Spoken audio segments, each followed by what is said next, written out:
Present us, O Lord, in all our doings with thy most gracious favor, and further us with thy continual help, that in all our works begun, continued, and ended in thee, we may glorify thy holy name, and finally, by thy mercy, attain everlasting life. Amen.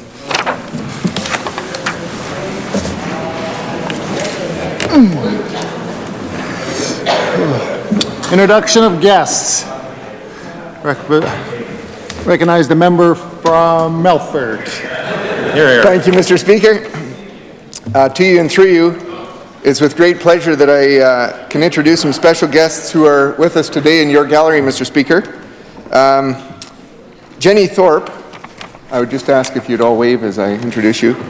We have critical nurse Jenny Thorpe and critical care paramedic Matthew Hogan here with us. Air medical crew at STARS Air Ambulance in Saskatoon. I'll speak about them more later on, Mr. Speaker. And accompanying Jenny today are her partner, Jody Durston, her parents, Ron and Eileen Thorpe, her brother, Miles Thorpe, family member, Kent Stewart, and from STARS, I'd also like to introduce Cindy Seidel, Darcy McKay, and Mark Oden. And I want to thank them for joining us here this morning.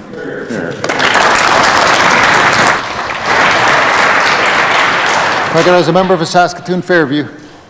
Thank you, Mr. Speaker. I'd like to join in with the member opposite in welcoming our guests from STARS Air Ambulance in Saskatoon today. You folks provide critical supports at some of the most crucial moments in our lives, so I want to thank you for all that you do and ask everyone to join me in welcoming them to their Legislative Assembly today. I recognize the member from Batoche. Thank you, Mr. Speaker. Along with the other members, I'd like to welcome STARS, and especially at the end of the row there, my son-in-law, Mark Oden, and together with my daughter, they have two of the most beautiful grandsons you've ever met. Thank you very much, and I ask you all to join in with me welcoming them. And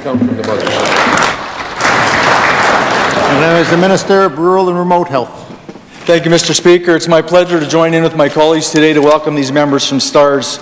Saskatoon Air Medical Crew, of course, was already introduced. Jenny Thorpe, critical care nurse. Matt Hogan, critical care paramedic.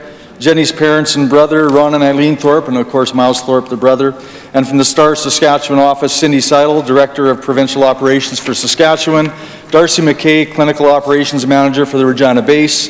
Greg Chorney, Aviation Base Manager for Regina Base. And Mark Oden, Seniors Communication Advisor for Saskatchewan. Mr. Speaker, I can personally speak to the value of STARS not only as Minister, but as a person who has had, I can count 5 friends directly impacted, having their lives impacted or saved by STARS, and how thankful I am for that, Mr. Speaker.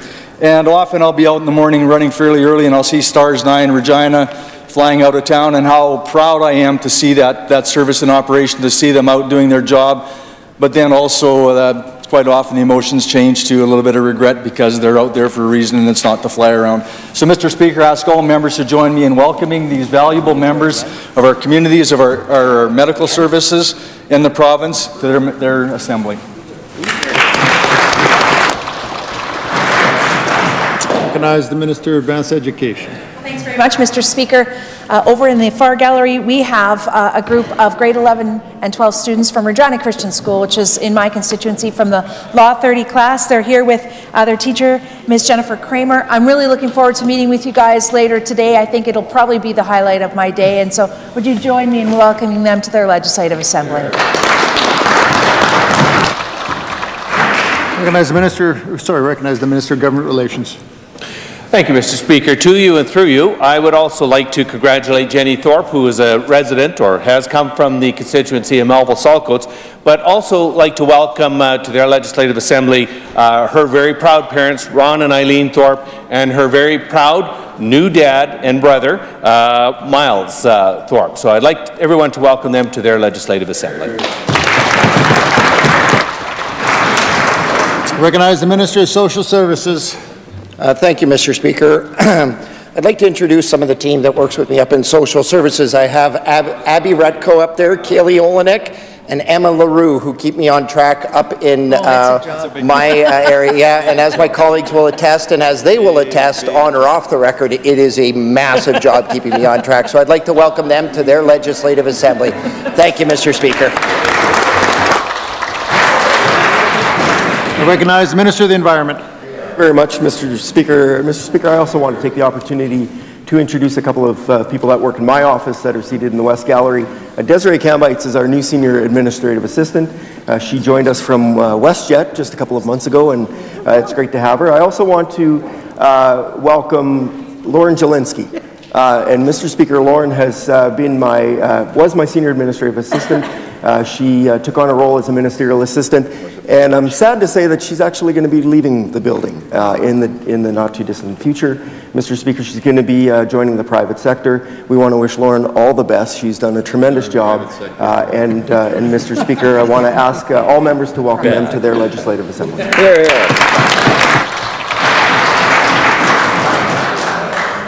Where are you, Randy?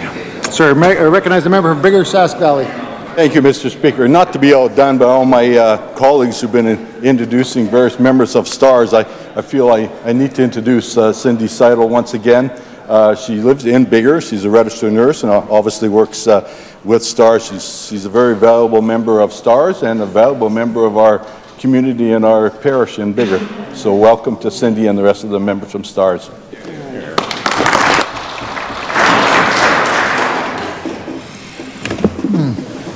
Presenting petitions. I recognize the member for Carrot River Valley. Well, thank you, Mr. Speaker. I'm pleased to rise today to present a petition from citizens who are opposed to the federal government's decision to impose a carbon tax on the province of Saskatchewan. Mr. Speaker, this will hurt all Saskatchewan families and businesses and will result in a $16 billion hit to our GDP. Mr. Speaker, we have to stop this Ponzi scheme by the federal government. I would like to read the prayer. We in the prayer that reads as follows respectfully request that the Legislative Assembly of Saskatchewan take the following action to cause the government of Saskatchewan to take the necessary steps to stop the federal government from imposing a carbon tax on the province. Mr. Speaker, this petition is signed by the citizens of Nipawin and Choiceland. I so present. Here, here. I recognize the member for Regina Rosemont. Thank you, Mr. Speaker. I'm pleased to rise on behalf of concerned citizens, businesses, people from all across Saskatchewan as it relates to the Sask Party government hiking the PST, expanding it across a whole range of services and goods, including construction and insurance and restaurant meals, Mr. Speaker. Of course, this is hurting our economy here today. We're losing jobs all across Saskatchewan as a result of this damaging and reckless decision. A decision, of course, that's a direct result of the mismanagement from a financial perspective by this government. We call on the government to reverse the expansion of the PST. We in the prayer that reads as follows respectfully request that the Legislative Assembly of Saskatchewan call on the Sask Party government to stop saddling families and businesses with the cost of their mismanagement and immediately reinstate the PST exemption on construction and stop hurting Saskatchewan families and businesses. These petitions today are signed by concerned residents of Saskatoon, Moose Jaw, and Cutknife. I so submit. Recognize the member for Saskatoon-Newtana. Mr. Speaker, I'm rising today to present a petition calling for a public inquiry into the GTH land deal. The people who signed this petition want to bring to our attention the following. The Sask Party has refused to come clean on the GTH land deal, a deal where Sask Party insiders made millions flipping land and taxpayers lost those millions. The Sask Party continues to block key witnesses from providing testimony about the land deal, and it is Saskatchewan people who footed the bill for the GTH land deal, and they deserve nothing less than the truth. I'd like to read the prayer, Mr. Speaker.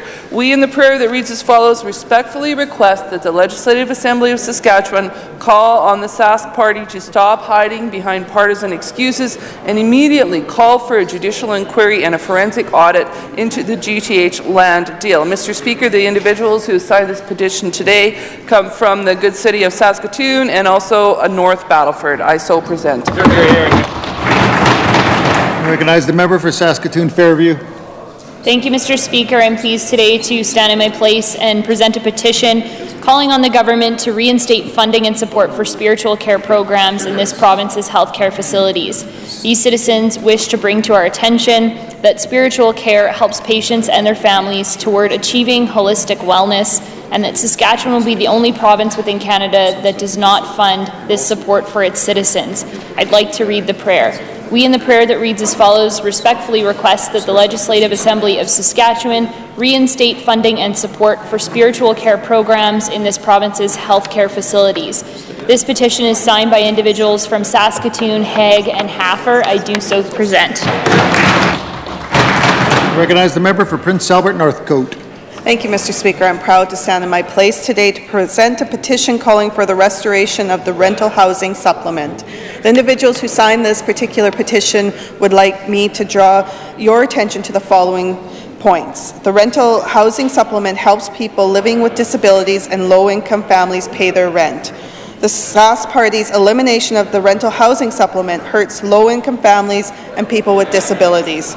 Those who currently receive the supplement have no assurance that a change of circumstance won't lead them to lose their supplement. This cut comes after previous Sask Party cuts to the said program have already affected hundreds and left people living with disabilities with fewer supports.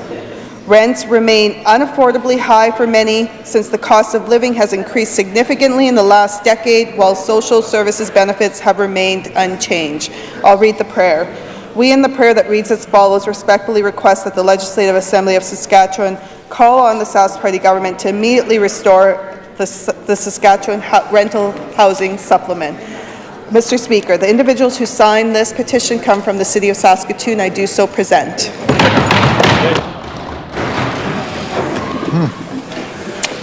Reading and receiving petitions. Statements by members.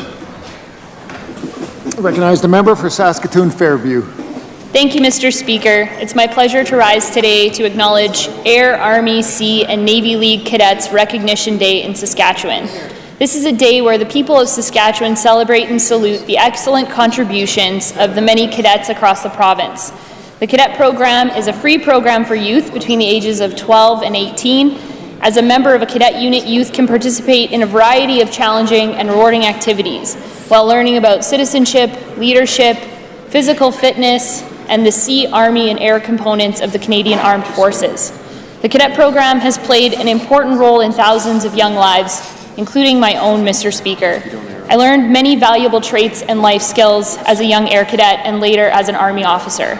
The cadet program helped me to succeed in many ways throughout my life. In fact, I often say that it taught me everything I know today, and that some of my closest friends are people across Saskatchewan that I met through cadets. Mr. Speaker, I invite all members of this Assembly to join me in acknowledging Cadets Recognition Day to honor the young women and men who belong to the Army, Air, Sea, and Navy League cadets.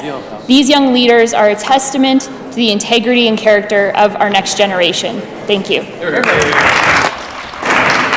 I recognize the member for Indian Head Milestone. Mr. Speaker, it's that time of year again. It's getting cold outside, the snow is beginning to fall, and Mr. Speaker, luscious mustaches will be popping up in this Assembly to change the face of men's health, but not here. Mr. Speaker, that's right, it's Movember. Mr. Speaker, this year, the Minister of Rural and Remote Health, the Minister of Agriculture, the Government Whip, and the member from Bigger Sask Valley will be uniting to form Team Mo. Now, Mr. Speaker, mustache or not, I know Team Mo is growing every day, Mr. Speaker. The Fantastic Four will be growing their Mo's to raise money for prostate cancer, testicular cancer, men's health, and suicide prevention. In all seriousness, Mr. Speaker, this is an extremely important cause. 1 out of 7 men will be diagnosed with prostate cancer in their lifetime, my brother. It's estimated that 1,100 Canadian men were diagnosed with testicular cancer in 2017. 1 out of 10 Canadian men will experience major depression, my grandfather, in the course of their life, and 75% of all suicides are men, Cindy's brother. Mr. Speaker, these mustaches are not only to raise funds, but they're also to start a conversation. Far too often, men are reluctant to take action on their health, but we have the power to change that. I encourage everyone to support Movember by donating to this very worthy cause. Mr. Speaker, I could talk for a long time on this issue, but I have, Mr. Speaker, I must stash.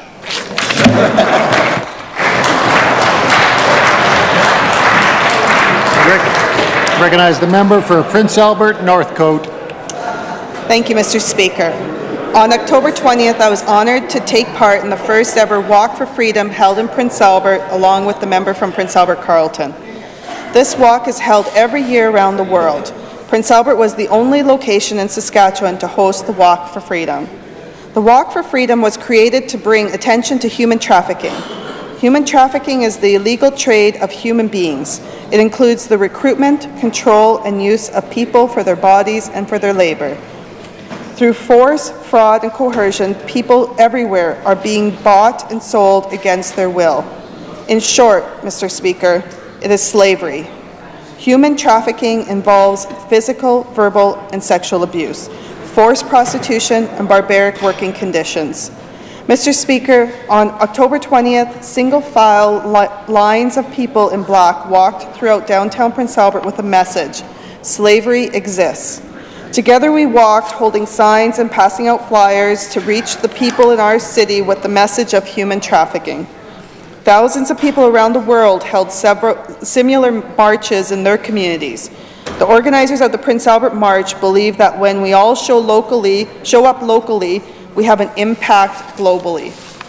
I ask that all members join with me in congratulating the organizers of this year's Walk for Freedom and to remember how important it is that we all work together to end human trafficking.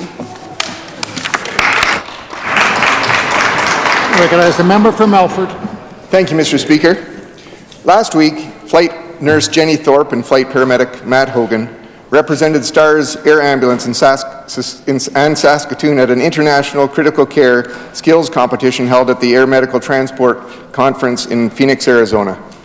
This intense, and I mean intense, you hear the scenarios that they were given, annual contest utilizes the latest in patient simulation and features 12 teams from across North America competing head-to-head to showcase their real-time, real situation skills in front of a panel of judges and a live audience. Mr. Speaker, to earn a coveted spot in the competition, Matt and Jenny first had to beat the teams of their colleagues at Saskatoon Stars before triumphing over the best teams from each Stars 5 other bases across Western Canada. This was the first time a Saskatoon team represented Stars at the international competition, and last year was the first time a team from Regina represented Stars. I'm pleased to inform this Assembly that after 3 grueling rounds of incredible complex scenarios, Matt and Jenny were victorious, winning the prestigious Association of Air Medical Services 2018 Sim Cup. Stars has historically done very well at this event, placing in the top 3 in each of the past 16 years. And Matt and Jenny's win continues Stars' proud tradition of emergency medical excellence, and it speaks volumes of the high-quality care that Stars offers the critically ill and injured in our province. And Mr. Speaker, on a personal note, I know our town and many across this province are putting out heliports, and those are welcome mats. And we want to give you the appreciation that you show to us, the ones we love, and the constituents across this province. So I would ask that the members please join me in congratulating Matt and Jenny.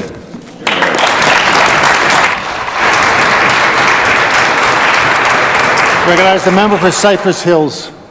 Thank you, Mr. Speaker. Last Friday, the Minister of Rural and Remote Health and myself took a part in the grand opening of the new Leader and District Integrated Health Care Facility. This new building highlights our government's commitment to help improve health care services for the people of across Saskatchewan. Our government worked together with the community of Leader to help make this project a reality, providing $9.6 million, while the remaining $2.4 million was fundraised by the local community. Good job. Mr. Speaker, we commend the work of the Saskatchewan Health Authority, our municipal partners, and the residents of Leader and surrounding community in helping make this vision a reality. This project brings together acute care, EMS, community health, primary health care, and long-term care services into our central location. This will improve patient care experiences through improving access, quality of care, and sustainable service delivery. This new facility is operating with new technology, improving safety measures, and more flexibility to respond to communities' needs. Mr. Speaker, improving the quality of health care in rural Saskatchewan remains a high priority of our government. and we are confident that the Leader and District Integrated Healthcare Facility will provide high-quality healthcare services to the residents in a comfortable and modern environment for many years to come. Thank you. I recognize the member for Regina University. Well, thanks very much, Mr. Speaker. This past September, Regina and Emerald Park communities came together in a really extraordinary way to support a locally loved initiative, Understand Us. From September 13th to the 23rd, Tim Hortons donated all proceeds from every Smile cookie sold to Understand Us, which is a volunteer initiative that combats the stigma of mental health. I've spoken about it in this House before. Regina's own Jim Demeray is the president of Understand Us and travels across the province, educating our youth and opening up, I think, really powerful conversations about mental health. Mr. Speaker, Jim set a very high goal for sales during Smile Cookie Week, hoping to raise $100,000. Well, Mr. Speaker, the power of community came through, and I'm pleased to announce that Tim Hortons presented Understand Us with a check for $100,086. These funds will go towards much-needed resources to help sustain Understand Us, allowing Jim and his team to continue the really life-changing and important work that they do in our community. And so I would like to thank Tim Hortons, Regina, as well as Munns Media for their collaborations and support, allowing this campaign to become larger than life. I'd also like to thank the great communities of Regina and Emerald Park for showing their support in consuming all those cookies. And finally, I'd like to congratulate Jim Demeray and his team for their really important and extraordinary work. I'd ask all members to join me in doing so. Thank you, Mr. Speaker. Recognize the member for Moose Jaw Waccamaw. Thank you, Mr. Speaker. On October 25th, Curling Canada announced that the 2020 Scotties Tournament of Hearts will once again be hosted in Moose Jaw. This announcement comes after 16 months of hard work and dedication by the Moose Jaw Bid Committee. Mr. Speaker, the Scotties Tournament of Hearts is the most famous women's curling national championship in the world, and we are proud to have it return to our friendly city. This will be the 6th time the Scotties will be played in Saskatchewan, and the 2nd time Moose Jaw will host it. Mr. Speaker, this is a fantastic opportunity not only for our province, but also the city of Moose Jaw. It is another fantastic chance to showcase Mosaic Place, our world-class multi-purpose facility. The last time Moose Jaw hosted the Scotties was in 2015, and to date is the 11th best attended Scotties in the tournament's history, drawing over 70,000 fans. The Scotties Tournament of Hearts is an event put on every year by Curling Canada in partnership with Kruger Products, which is one of the longest-running partnerships in Canadian sports. Congratulations to the Bid Committee and best of luck to the organizing committee. We cannot wait to showcase all of that Moose Jaw has to offer to our nation. Thank you, Mr. Speaker.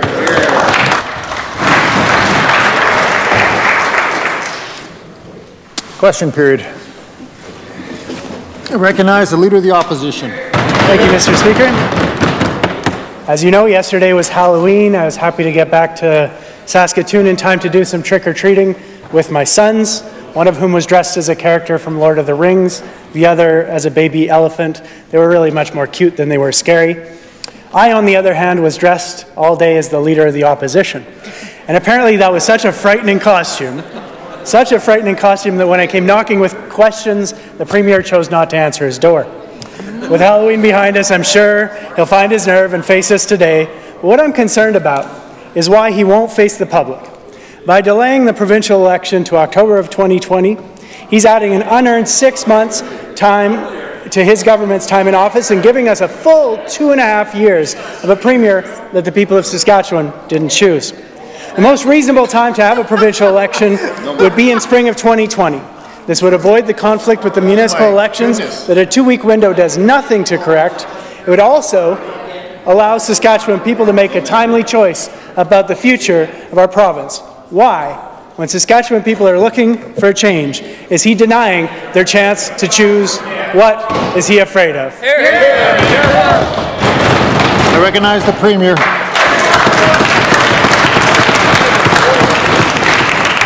Well, Mr. Speaker, when the legislation was introduced in 2012, the Leader of the Opposition could just look down the aisle and ask the member from Saskatoon Centre, because he said, and I quote, "I love November elections. I've had 4 of them and I'm still here, so I'm a big fan of November elections, Mr. Speaker." The fact of the matter is, Mr. Speaker, that is in 2007. Mr. Speaker, this party, the Saskatchewan Party, ran on a mandate of introducing set election dates, Mr. Speaker. They introduced the November election date for the 2011 election, of when it was identified that there was going to be a conflict with the federal election at that point in time, Mr. Speaker. We then introduced, amended that legislation for the 2016 election, as well as the 2020 election, due to the conflict with the federal election, Mr. Speaker, and unbeknownst to us at that time, we then created a conflict with the municipal elections, of which we have worked hard. And I commend the Minister of Government Relations for the effort, and the Minister of Education for the effort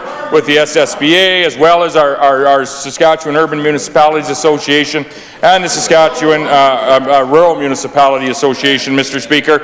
And I think it's important for us to all remember that we have landed at what is a compromised dates here, Mr. Speaker. Everyone seems to be all right with them as we move forward. But remember this.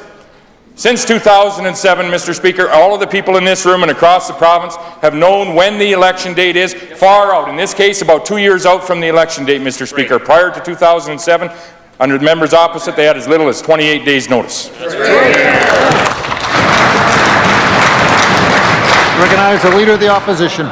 Mr. Speaker, my understanding was that the purpose of fixed election dates was to have a regular 4-year period. They took 4.5 years in their last mandate, and they're squeezing out another 6 months, getting a full extra year that they didn't earn from the people of Saskatchewan. And a couple of days ago, the member for Saskatoon Eastview. Hey, Jeremy, look in the mirror. Order, please.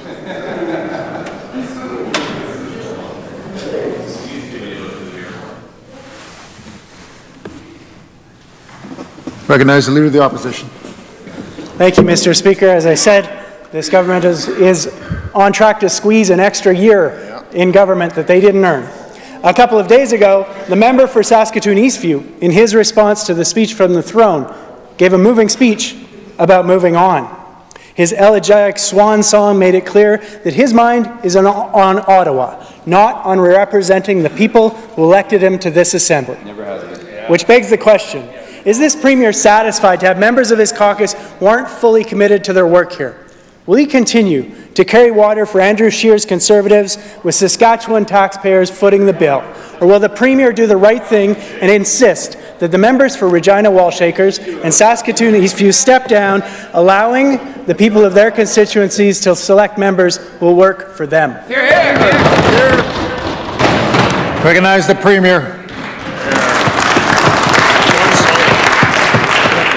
Thank you very much, Mr. Speaker. I just correct the member opposite, as they are set election dates that we had put in, Mr. Speaker, in 2007, and we've worked our way through any of the challenges or conflicts that we have since then. Mr. Speaker, we would not in any way attempt to or even talk about introducing fixed elections, Mr. Speaker, like the member opposite had alluded to. We introduced set election dates, Mr. Speaker. That's an important piece of clarity, Mr. Speaker, and we look forward, Mr. Speaker, we look forward as a government caucus and the individuals on this side, Mr. Speaker, that have started their process in the nomination process for ultimately what will be when we have the opportunity to go back to the people of the province and ask them for their support to form another government on their behalf, Mr. Speaker. With respect to the members that may or may not be running, Mr. Speaker, it is always the intention. It was when this occurred with members John Solomon and others with members opposite, Mr. Speaker.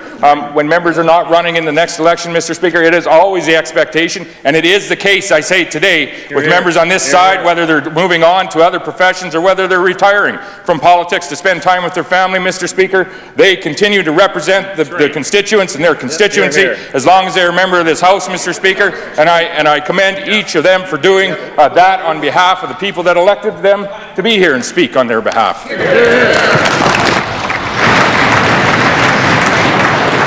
Recognize the Leader of the Opposition. Thank you, Mr. Speaker. I think the people of Saskatoon Eastview and Regina Wallshakers would be more concerned with the choice of these members to move on and focus on campaigning for the Conservatives in Ottawa rather than focusing on the work here at home. Hear, hear. Now, speaking of carrying water for his Conservative cousins, this week saw the Premier engage in yet another stunt with Doug Ford.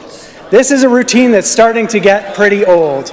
There was no meaningful announcement on trade, no new developments, just a photo op with the Premier's new BFF. But with so little to show for this 2,000-kilometre trip across the continent for the Premier and his entourage, Saskatchewan people want to know, how much did this photo op cost us, and what does the Premier have to show for it? I recognize the Premier.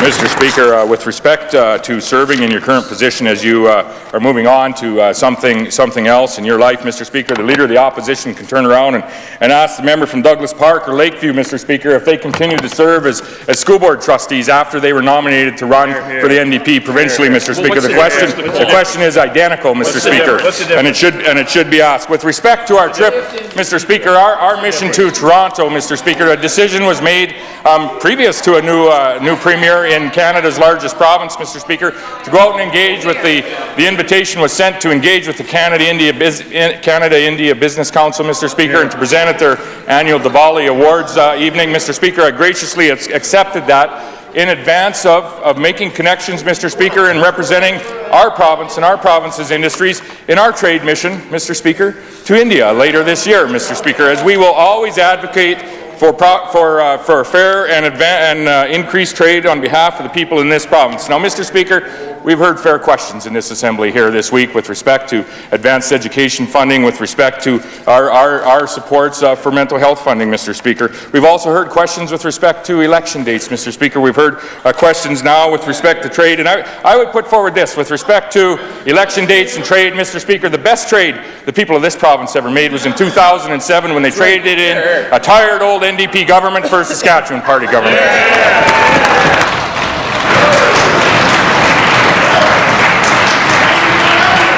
I recognize the Leader of the Opposition. I'm happy to see the Premier encouraging the people to trade in tired old governments. At this empty announcement, Doug Ford repeated misinformation to reporters with no correction from our Premier. And where Saskatchewan's Premier at that announcement was dead wrong, when it came to the meetings that the member for Meadow Lake chose not to attend the week before, meetings that member ironically referred to as photo ops. Saskatchewan people are rightly concerned about our struggling economy, and the government of Saskatchewan should have a seat at the table when it comes to discussing internal trade, U.S. tariffs, and how the new NAFTA will impact our province.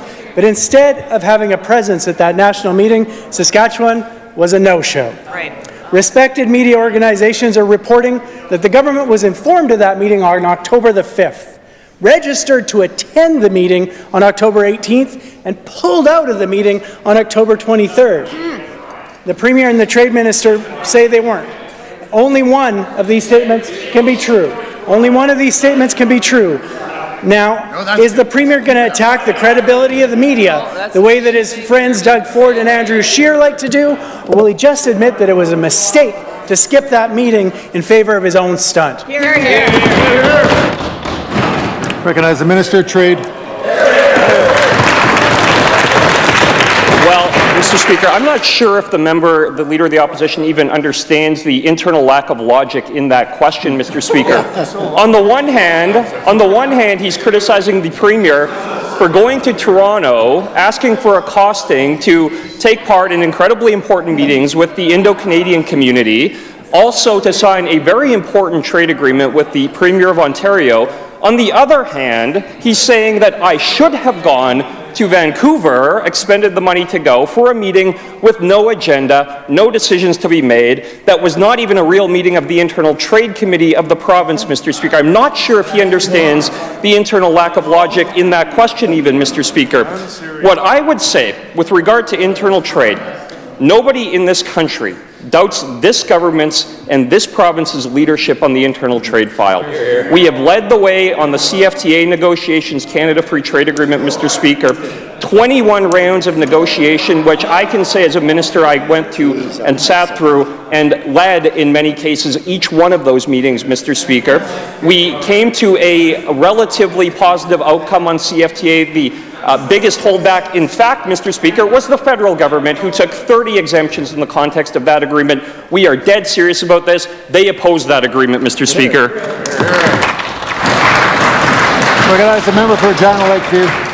Mr. Speaker, we're still waiting to hear the 2018-2019 student enrollment numbers for Saskatchewan schools, but there's every indication to believe that we have more kids in Saskatchewan classrooms than this time last year.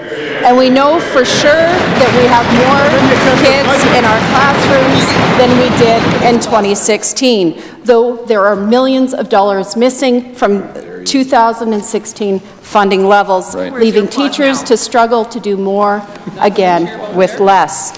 People are looking for this government to show that it's committed to funding public education, but proof of that commitment has been sorely lacking.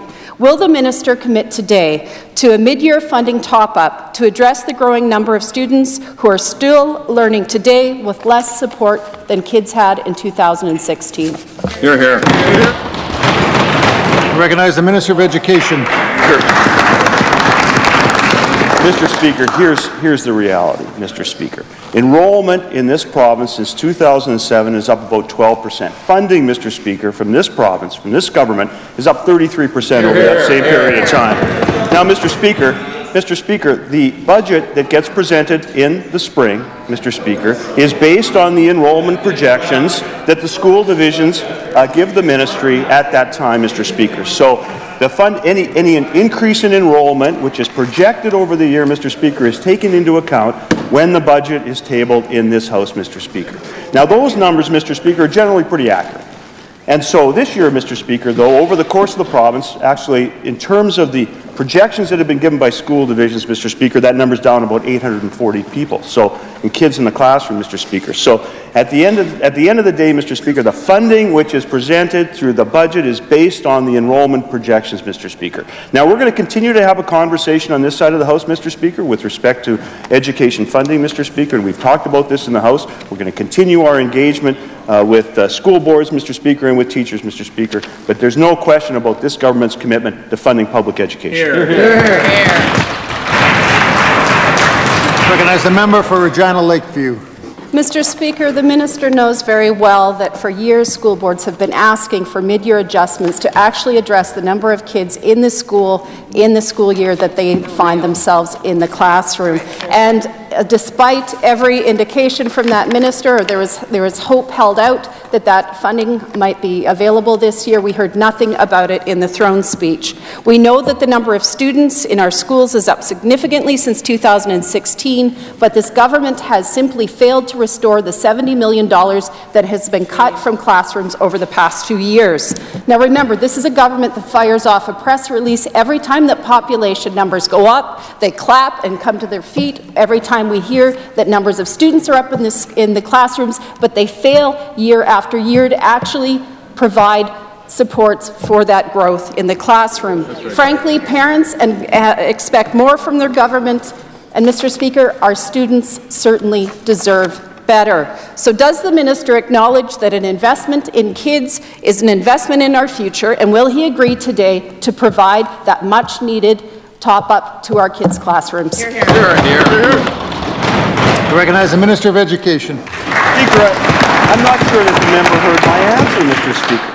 The numbers that are presented in the budget in the spring are based on the enrollment projections that are given to us by the school boards for their September projections, Mr. Speaker. And I'd point out, Mr. Speaker, that there's $3.8 million more in the budget now as a result of the 850-odd kids that that were part of the projections that aren't in the classroom, Mr. Speaker. That's $3.8 million that's further available for public education, Mr. Speaker. Now, Mr. Speaker, we talk about commitments to funding education, Mr. Speaker, and it's equally significant, Mr. Speaker, that member doesn't talk about the external risk to public education funding, Mr. Speaker. And I've said in this House on a number of occasions that the carbon tax is going to cost school divisions $8 million. Now, she wants to stand up and advocate for more funding for school divisions. She should equally stand up and defend, Mr. Speaker, this government's position when it comes to the carbon tax, because that's going to cost school divisions $8 million, Mr. Speaker. And when I'd like to know, Mr. Speaker, when is this House going to hear her voice on that, Mr. Speaker? You won't. I recognize the member for Regina Rosemont. Mr. Speaker, teachers, parents, and students deserve so much better than what they're getting from this Sask Party government. And we all know that the damage and the unfair tax hikes from this Sask Party government are a direct result of their mismanagement and their overruns. Yesterday, the Finance Minister tried to slough off the concerns about the real costs of the PST hike for families and for our economy as simply a result of the markets. But what the Minister failed to mention is this government's massive overruns. From the mismanaged Regina bypass from $400 million to $2 billion and counting, to the clean coal project of $1.6 billion and counting, the GTH and more, or the fact that they failed to save a dime and piled on debt during the best days. So will the Finance Minister finally admit that it's their failure to manage these projects and our public finances that's really behind the unfair tax hikes that they're sticking Saskatchewan people with? Recognize the Minister of Finance. Thank you, Mr. Speaker. Mr. Speaker, I will not apologize for the financing management on this side of the House, because for the first time this province has a AAA credit rating, which they never achieved when they had an NDP government. Quite frankly, Mr. Speaker, there has been a serious downturn in resource revenues. Everyone is well aware of that.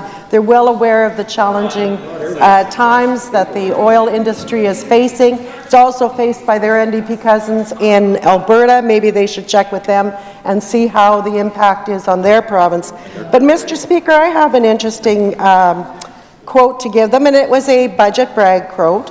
And it says, this budget makes the largest ever public capital investment, $407.3 million in capital. Well, Mr. Speaker, that was the NDP last budget that they were bragging about, their capital investment. How much are we investing this year in capital, which creates jobs, Mr. Speaker? $1.2 billion.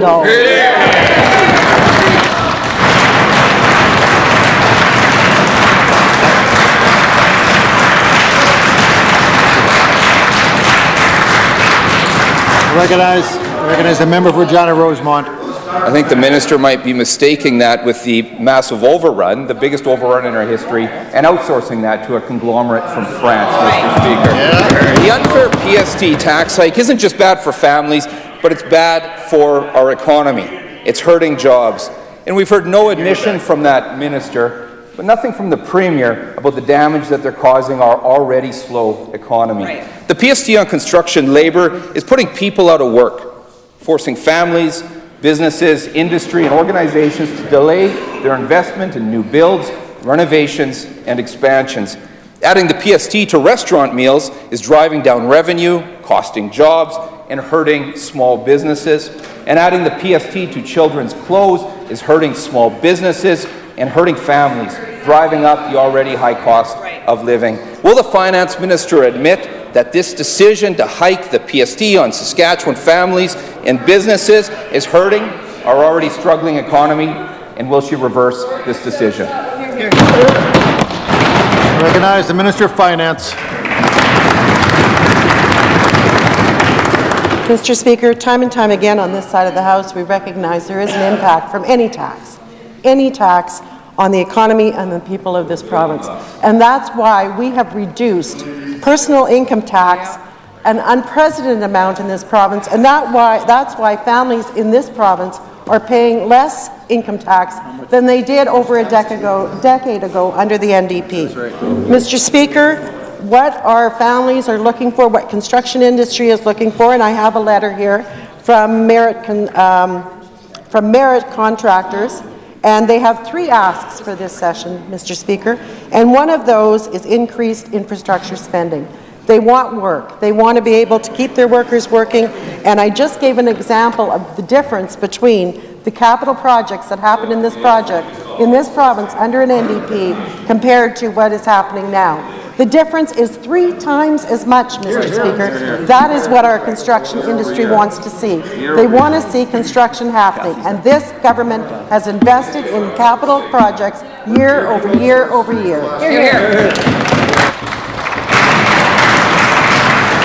I recognize the member for Prince Albert Northcote. Mr. Speaker, this government has failed to deliver on their promise to transform Saskatchewan's child welfare system. From 2013 to 2017, the number of children in care increased from 4,492 to 5,212. In the same period, the proportion of Indigenous children in care increased from 67% to 72%. We were first promised a comprehensive overhaul in 2010 and are still waiting. Our last children's advocate bemoaned the lack of action in his final annual report, saying, "We are very concerned that the slow pace of legislative renewal suggests that it is not a priority for government, and we will continue to press for action to move forward on needed legislative changes." That was 2 years ago, Mr. Speaker, and kids continue to fall through the cracks. To the Minister, when will we see the comprehensive legislative overhaul we were promised? I recognize the Minister of Social Services. Thank you, Mr. Speaker. I thank the member opposite for the question. I guess the easy answer to the question is it already has started. We've completed phase 1 of a 3-phase. We have to sit down and work with our stakeholders, Mr. Speaker, be able to move on phase 2 and 3. We have been in contact with the Children's Advocate Office as well as many other stakeholders, our First Nations communities, foster families, persons of sufficient interest, the people that are actually out on the ground performing these services, Mr. Speaker. Again, Mr. Speaker, we want to be able to make sure that every child that comes into the care of social services has cultural appropriations, has any religious appropriations, and that we make sure that their cultural and any other sensitivities they have are the best that we can possibly provide. Thank you, Mr. Speaker. Recognize the member for Prince Albert Northcote. Yes, there has been some minor changes, but that is not what people struggling in the system were promised, Mr. Speaker. Right now, on the government site, on what it is doing to address the TRC calls to action, it lists Child Welfare Transformation Strategy and says we will see legislation in 2017. Where is it? BC, Alberta, Ontario, Manitoba, and New Brunswick know this situation is a crisis and are breaking ground with new legislation, while this government is breaking its word.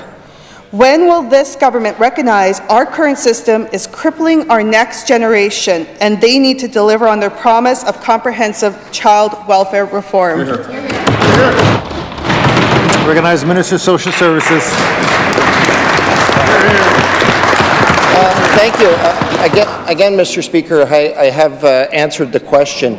We have started this process, and we are looking to other agencies.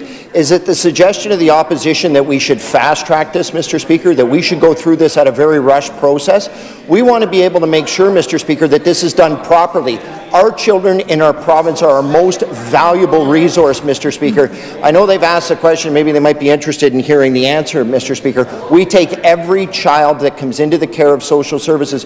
We also have a lot of our children that are in-home supports. We have positive parenting classes.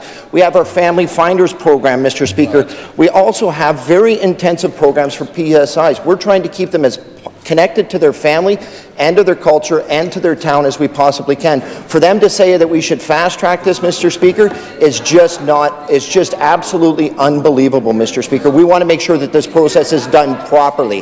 Thank you, Mr. Speaker. I recognize the member for Saskatoon Fairview. Mr. Speaker, we know that public health care must be based on need and not ability to pay, and that one avoidable death is too many. This spring, after the Premier signed the joint communique with the Western Premiers on pharmacare, he signalled a willingness to work towards a fully funded national pharmacare program. It only makes sense, and the consensus is clear. Our healthcare system cannot fully deliver without universal pharmacare. Each year, 1 in 4 Canadian households skips prescription drugs they need because they can't afford them. That's no surprise, since Canada's per capita prescription costs are 3rd highest in the world. The evidence is clear and the time is now. Will the Minister and Premier commit to working with the federal government to establish a fully funded pharmacare program in Saskatchewan? Hear, hear. Recognize the Minister of Health.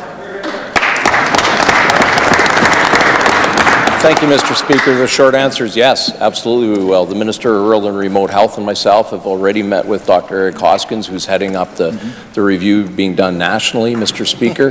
We're cooperating in any way possible. I'm hoping for the opportunity to meet with him again. We're looking forward to his findings. Mr. Speaker, I want to put this in perspective, though, Mr. Speaker. We have the best pharmacare program in the country right now. There's certainly room for improvement, Mr. Speaker. We can certainly do more coverage. We cover seniors, we cover children. Mr. Speaker, we're looking forward, as I said, to engage, to see what he comes back with. But, Mr. Speaker, we want to ensure, first of all, that we don't take a step backwards. We'd like to see improvements. And if we do see improvements, Mr. Speaker, we want to make sure that, that the feds are a full funding partner in this. Mr. Speaker, that's a very valid question. Over the past number of days, we've had a number of health questions, Mr. Speaker, that frequently criticize the government for not doing enough, for not spending enough, Mr. Speaker. I just want to put things in perspective, though, Mr. Speaker. When we were given the privilege of forming government in 2007, Mr. Speaker, virtually every community in this province had a doctor shortage. Today, Mr. Speaker, 900 more doctors. Hear, hear. Mr. Speaker, at that time, the Saskatchewan Union of Nurses president was quoted, Mr. Speaker, as saying, there's no light, this was in 2007, there's no light at the end of the tunnel, staffing levels are dangerous. Today, Mr. Speaker, over 3,000 more nurses. Mr. Speaker, I could go on and on, Mr. Speaker. We're proud of our record on health care. Thank you, Mr. Speaker.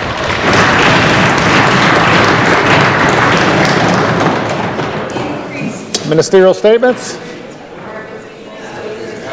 Introduction of bills. Item number 1, Honourable Mr. Harrison. Recognize the Minister of Trade. Thank you, Mr. Speaker. I move that Bill number 136, the Apprenticeship and Trade Certification Act 2018, be now introduced and read a first time. It has been moved by the Minister that Bill number 136 be now introduced and read a first time. Is it the pleasure of the Assembly to adopt the motion? Carried. First reading of this bill. When shall this bill be read a second time? Recognize the Minister. The next sitting of the Assembly. Next sitting. Item number 2, Honourable Ms. Eyre. Recognize the Minister. Mr. Speaker, I move that Bill number 137, the Sask Energy Amendment Act 2018, be now introduced and read a first time. Moved by the Minister that Bill number 137 be now introduced and read a first time. Is it the pleasure of the Assembly to adopt the motion? Carried. First reading of this bill. When shall this bill be read a second time? Next sitting of the Assembly. Next sitting. Item number 3, Honourable Mr. Kading. Recognize the Minister of Government Relations. Mr. Speaker, I move that Bill number 138, the Miscellaneous Statute, Government Relations Enforcement Measures Amendment Act 2018, be now introduced and read a first time. It's been moved by the Minister that Bill number 138 be now introduced and read a first time. Is it the pleasure of the Assembly to adopt the motion? Carried. First reading of this bill. When shall this bill be read a second time? Next sitting. Next sitting. Item number 4, Honourable Mr. Morgan. Recognize the Minister of Justice. Mr. Speaker, I move that Bill number 139, the Foreign Worker Recruitment and Immigration Services Amendment Act 2018, be now introduced and read a first time. It's been moved by the Minister that Bill number 139 be now introduced and read a first time. Is it the pleasure of the Assembly to adopt the motion? Carried. First reading of this bill. When shall this bill be read a second time? Speaker, next sitting of the Assembly. Next sitting of the Assembly.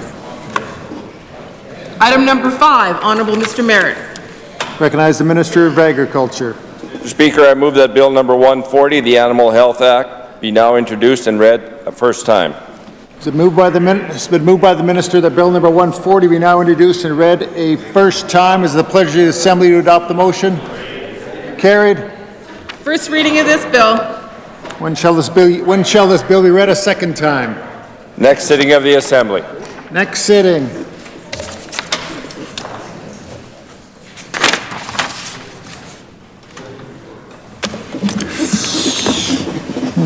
Presenting reports by standing and special committees. Orders of the day. Special order, fourth day, resume debate on the response to the throne speech, moved by Mr. Stewart, seconded by Ms. Harpower. Hefner.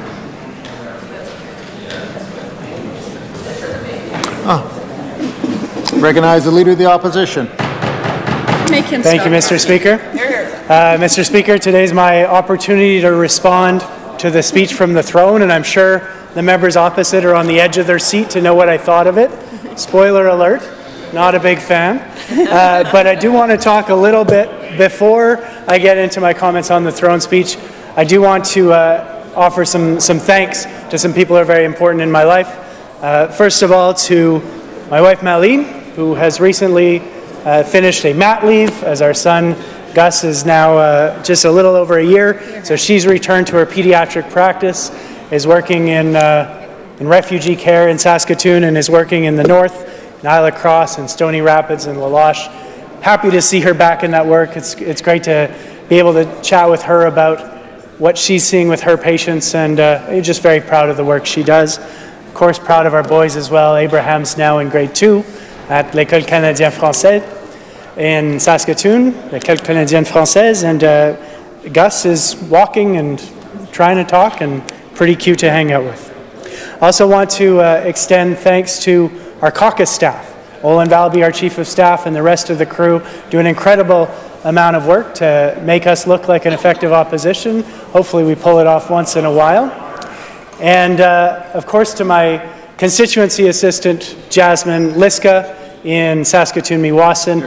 It's no easy task being the constituency assistant for the leader. It comes with a lot of extra responsibilities, and I certainly appreciate her flexibility and patience. And of course, want to thank the remaining dozen members of our baker's dozen here who rise to the occasion every chance they can and are really an incredible bunch to work with. It's a great honor to come to work every day and see the way that they come fired up to work for their constituents, work for the people of Saskatchewan, and do so with energy and humor.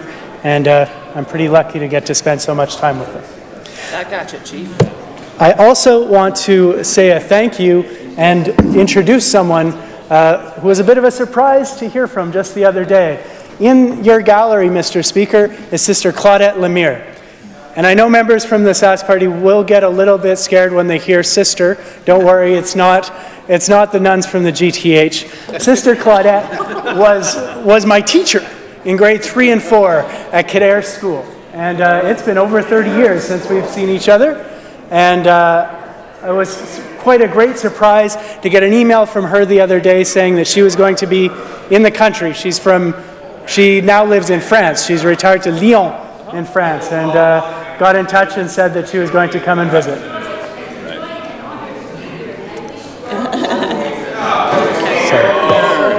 Pardon, malheureusement, on n'est pas permis de vous avoir parlé, mais yeah, thank you. Honneur de vous avoir ici avec nous. He just told her that in French. So I'll thank the members Mayor? Address the chair, please. Right, thanks. Recognize the Leader of the Opposition. Speaker, thank you, Mr. Speaker, and of course appreciate very much Sister Claudette's appearance today and the members for their respectful welcome of a guest. Now, Mr. Speaker, I will turn my attention to the speech from the throne.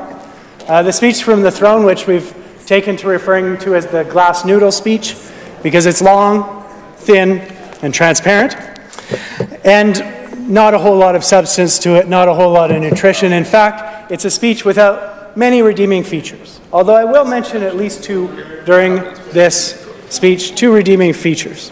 But really what I saw in this speech was the Premier's opportunity, his first chance to speak to this Assembly and to the people of Saskatchewan with a speech from the throne, his first chance to present a vision, his opportunity to show that he's got an idea of what he wants the future of this province to be, and that he has a plan to achieve that.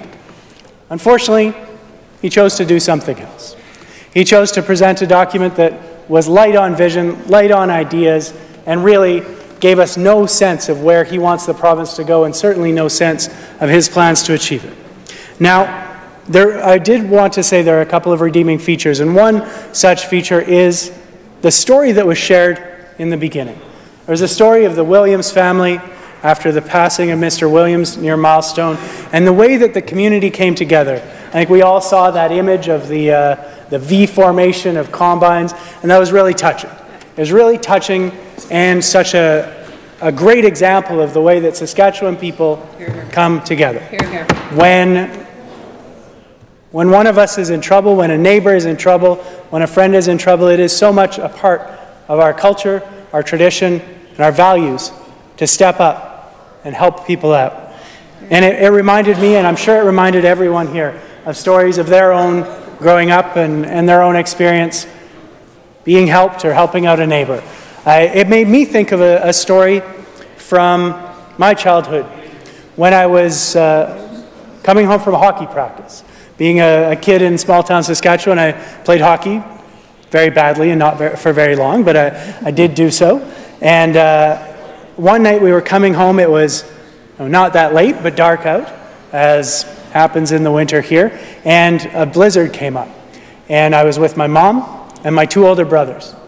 And we got to, within about a mile from the farm, we turned off the grid road that goes from the 363 up to Mortlack, and not very far from the lane that turned into our farm. And we were going down the road and lost sight of the road entirely. You couldn't see the path ahead. My oldest brother actually got out and walked in front of the van to try and be a marker so that we could see where we were going. And that worked for a little while, but not that long. We actually wound up in the ditch. My mom and her 3 little kids. Pretty scary moment in the middle of a blizzard in rural Saskatchewan. And we were there for a little while, and then along came 2 neighbors in one of the neighbors' trucks from the Tremblay farm a few miles down the road. And they came because we hadn't called them. We knew our neighbors well enough to have stopped in and said, hey, we're going to go home. It's pretty bad out. We'll call you when we get there. If we didn't get there, we'll appreciate some help. And they didn't want to be out that night. Nobody would want to be out in that kind of weather, but they certainly weren't going to let us sit in the side of the road, sit in the ditch and freeze. So they were out there. And this is the kind of story that I think everyone in Saskatchewan can relate to. We've had those moments, those tough times when neighbors or strangers have said, we're all in this together. We're going to work together. And in fact, you hear stories like that. And as a New Democrat, and I hear a story about people coming together and think about the philosophy of our party, and you hear a story like that beautiful story of the community of Milestone and how they helped out, and you think, oh, that doesn't sound so much like a Sask Party story. It sounds much more like a New Democrat story. But actually, I don't think that's the case. I don't think that's the case. Because, and you know, that's an initial reaction, and if the members across will give me a moment to explain, I thought a little bit more about that, and I don't think that's the case. Because I know that the members over there are the type of people who help their neighbors and that support each other and support their communities. Where there is a difference, where we part ways, is that when we help our neighbors or we donate to a cause, and when we're moved by philanthropy, by fellow feeling, that's a wonderful thing. That's a wonderful thing, but it has its limitations. It has its limitations because it's not an approach that can be scaled to the level of a province. It's not an approach that's the size of Saskatchewan. There's limits. That's why we have to have the type of a system that we do have, where we all contribute in so that anyone, whether they know their neighbors or have family members around or have a welcome stranger who's able to come to their aid, or whether they don't, they're going to have what they need to succeed. Because there are times where friendship works, there are times where community works, but there's times where we need something more, where we need an approach that can be scaled to the size of the whole province. And as I thought about that story, the story of our family in the ditch and the neighbors helping out, the Williams story, I thought again, these are beautiful stories. These are stories of Saskatchewan and they mean a lot to us. But there are other stories that are happening right here today. Stories of a senior on a fixed income who's paying hundreds of dollars to pay for their medications because we don't have pharmacare in this province. They're paying hundreds of dollars a month, and as a result are living on tea and toast because they can't afford to eat anything more nutritious. Stories of a mother struggling with a son who's addicted. She's asked for help, he's asked for help, and the help isn't there. The help wasn't there, and now neither is the son. Stories of an unemployed construction worker who can't pay his bills, who doesn't know how he's going to make ends meet the next month, and he can't turn to his friends and neighbors for help because they're in the same situation, because everyone's hurting in this economy. Stories of a new Canadian working full-time at a minimum wage job and having to stop by the food bank on the way home to be able to feed his family. These are the stories of Saskatchewan that are forgotten when you rely on simple philanthropy and fellow feeling. You need more than bake sales and steak nights. You need a government that values everyone, and you need a government that understands the government in the right hands is a force for good. And this is what concerns me, and this is what delineates the difference between the Sask Party and New Democrats.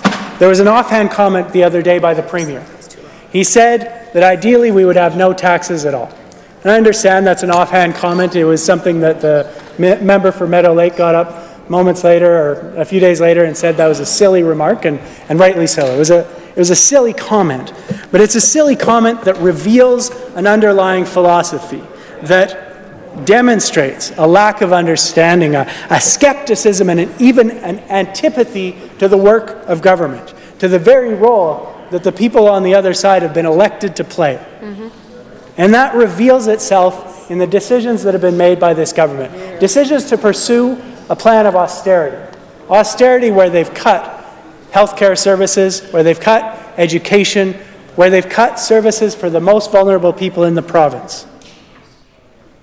Austerity that hurts the very people we should be helping and that slows down our economy so that it takes longer for us to recover to a situation where we're able to provide all that we need. And Mr. Speaker, that austerity, no matter what the members opposite say, that austerity was never about fiscal responsibility. It's not what it's about. Right. That austerity was about undermining the very institutions on which we depend. It's about degrading confidence among the public about what the public can do. Mr. Speaker, it's the kind of approach that atomizes, that isolates us from one another, that takes us backwards, rather than recognizing and using our ability, our collective strength to achieve what we know we can, to meet all of our needs, to scaling up to the size of Saskatchewan. Now, Mr. Speaker, talking about scaling up to the size of Saskatchewan and sizing up Saskatchewan, I and my colleagues have spent months on the road, visiting with communities all over Saskatchewan and hearing what's on people's minds. And we heard the unique issues in Moose Jaw, in Melville, in Melfort, and communities all over. The unique issues of each community, but also very consistent threads, very consistent concerns. And those concerns, those threads, highlighted some issues that I really would have liked to have seen addressed in the speech from the throne. That's what I was looking for, because what people in Saskatchewan were looking for in the speech from the throne was a message that spoke to them and to what they're experiencing and to what they need. As I travel, what I hear from people is that work is not what it was even a couple of short years ago. It's much more difficult to find a job. More and more people are unemployed. Contractors are struggling. Businesses are struggling. Their profits are down. Their ability to hire people is down. They recognize that life is less affordable with the increase in PST. So not only are people less employed, but they have, when they are able to buy things, they're able to buy less. They're able to afford less. They recognize that the austerity choices Cuts in health and education and social services slow down our economy, as does the introduction of PST to things like construction labor, restaurant meals, and children's clothes. Along with that real concern about our struggling economy, a concern that has been sloughed off by the current government as they refuse to acknowledge the depth of the problem that we're facing, we also hear real concerns about the health and well-being of Saskatchewan people. Saskatchewan people who were tied with Nova Scotia for the worst health outcomes in the entire country. Heart disease, diabetes, mental health conditions like depression and anxiety, HIV, hepatitis C. Our numbers are far in excess of what they should be for a province as wealthy as ours. If we were managed well, that wealth should be turning into health. But it's not. It's not, and when people are sick, the care is not there. They're waiting longer in emergency rooms, waiting longer for surgeries, having a harder time getting any mental health supports, any support when they're struggling with addictions. Mr. Speaker, there's deep concern across our province about people's health, our lack of action to address the upstream factors that influence that health, as well as the inability to access the care that people need. One of those factors, one of those upstream factors that is the most important is, of course, education. Nothing makes a bigger difference alongside, of course, the economic factors, the way in which people are able to provide for their family. If there's one thing that sets the stage for future good health, it's a good education.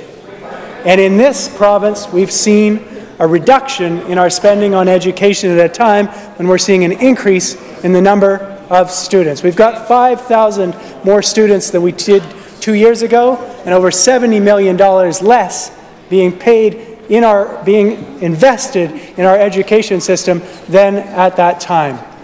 Our classrooms are more complex. We have fewer teachers that are dealing with crowded classrooms. They're stressed, they're underpaid, and they're overwhelmed. And as a result, kids aren't getting the supports they should, parents are worried, and there's a lack of confidence, a crisis of confidence in our education system around the province. People know that we deserve better, people know that's the wise investment to make, and they're looking to this government, and they were looking to this throne speech to see some indication that this government shared that understanding and that preoccupation. They didn't find it. They also didn't find any attention to a concern that has continued to grow as the scandal has continued to grow around the GTH, the millions of dollars wasted, the sketchy land deals, that among other, a long list of other pet projects of this government that have ballooned in their budgets, made their friends wealthy, and resulted in us being unable to have the funding available to spend on those key areas of investment, on health, on education, that has, in this government's point of view, forced their hand to put the PST on things that actually worsen our economy. So when you look at those four key elements, our economy, healthcare, education, and that growing list of scandals and mismanagement and waste, hey, we'll say the phrase just for fun once, we see a list of what we're hearing from the people of the province as we travel all around, the concerns that are on their mind, and yet we see nothing done to address those in this throne speech. It was a missed opportunity, and instead what we saw was a list of recycled announcements and a lack of vision, a lack of new ideas. I do want to say, I said there were a couple of good things in the speech that I wanted to highlight, and there was one other thing that was of value, and that was the paragraph that referred to an investment in reducing the amount that people would be clawed back if they earned while on social assistance. And that spoke to me as a few years ago, in 2014, the then Premier asked me and others to help develop a poverty reduction strategy. And we came up with a long list of things that could be done to reduce poverty and reduce the $4 billion a year that our economy loses because of the number of people living in poverty in Saskatchewan today. And among that list was an encouragement to to eliminate clawbacks, to allow people to earn something more, allow them to get past that barrier that keeps them trapped on social assistance, allow them to break the cycle of poverty. Now, 3 years later, we once again see some language referring to that concept. It was shelved when that poverty reduction strategy the advice was given and not followed. Will something happen now? We certainly hope so. We'll be watching closely for details and be encouraging this government to follow through on those words. Because, Mr. Speaker, when people look to a throne speech, what they're looking for is more than leftovers. They're looking for more than a look in the rearview mirror. They're looking for a view of the horizon. They're wanting to see that a government has a vision and a plan to how to get there. They want their government to dream big alongside them and to deliver on those dreams. Hear, hear. Hear, hear. And Mr. Speaker, in 2020, when the Lieutenant Governor reads the speech from the throne, and that speech was written by New Democrats, that's what you'll see. You'll see a speech that commits us to a dream and a plan to how to deliver on that dream, that will outline a vision and a way to get the work done for the people of Saskatchewan. A plan that will invest in the people of Saskatchewan in ways that will take care of them, improve their lives, and grow the economy. A plan that recognizes that $1 today spent wisely helps someone now and can save $10 down the road. In a New Democratic speech from the throne, you'll hear a commitment to invest in education rather than cutting the very foundation of our future, as we've seen too many times. Hear, hear. An investment in education built on a relationship with teachers, built on a relationship with parents, built on an understanding that those are the people on the front lines who have the best sense of what our kids need to succeed. Hear, hear. You'll hear in such a throne speech a commitment to work alongside First Nations and Métis leadership to build a plan to close the gap in outcomes in health, in income, in justice and education. We're standing on Treaty 4 land today, the homeland of the Métis. We should be committing ourselves to doing the work that those treaties represent, to creating a province where everyone has a chance to thrive and closing those unequal and unjust gaps that have persisted for far too long. Hear, hear. Mr. Speaker, in such a speech from the throne, you see a commitment to the removal of the PST from those elements of the economy where it slows us down and costs us jobs. From the PST on construction labor to children's clothes to restaurant meals. Get that out of the way and get people back to work. Hear, hear. Hear, hear. You'll also, as well as making sure that the economy keeps us working, hear a commitment to an economy that works for people. Hear, hear. Getting us past this situation where we have the second lowest minimum wage in the country, where people who are working full-time are still living in poverty, and outline a plan to get us to a $15 minimum wage in the first term of an NDP government.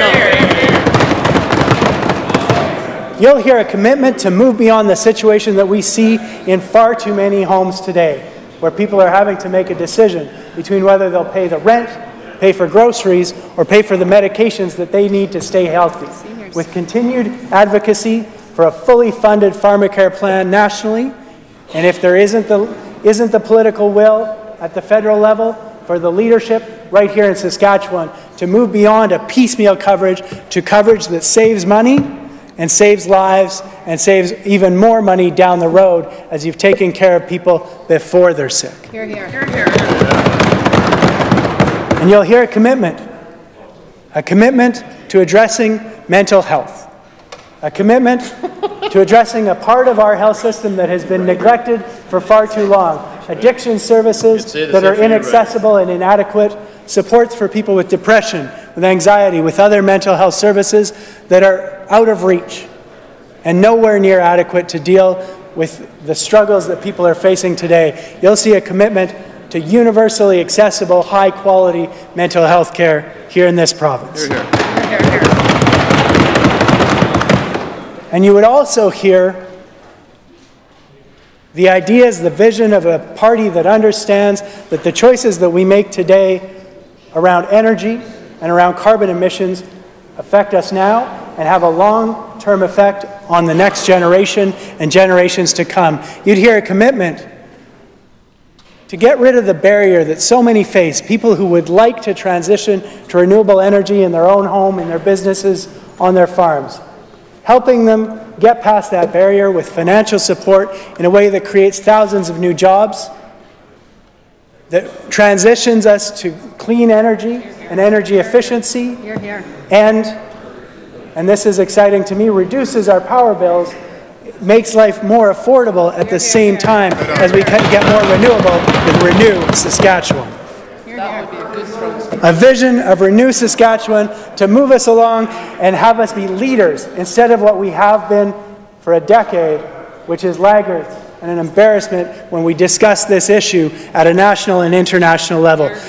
A throne speech read by the Lieutenant Governor and written by New Democrats would outline a dream and a plan to deliver on that dream, a plan to get the work done.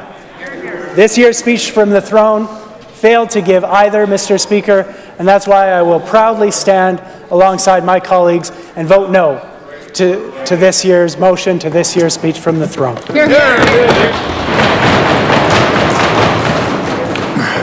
Recognize the Government House Leader. No. Unrecognized the Government House Leader. I recognize the Premier.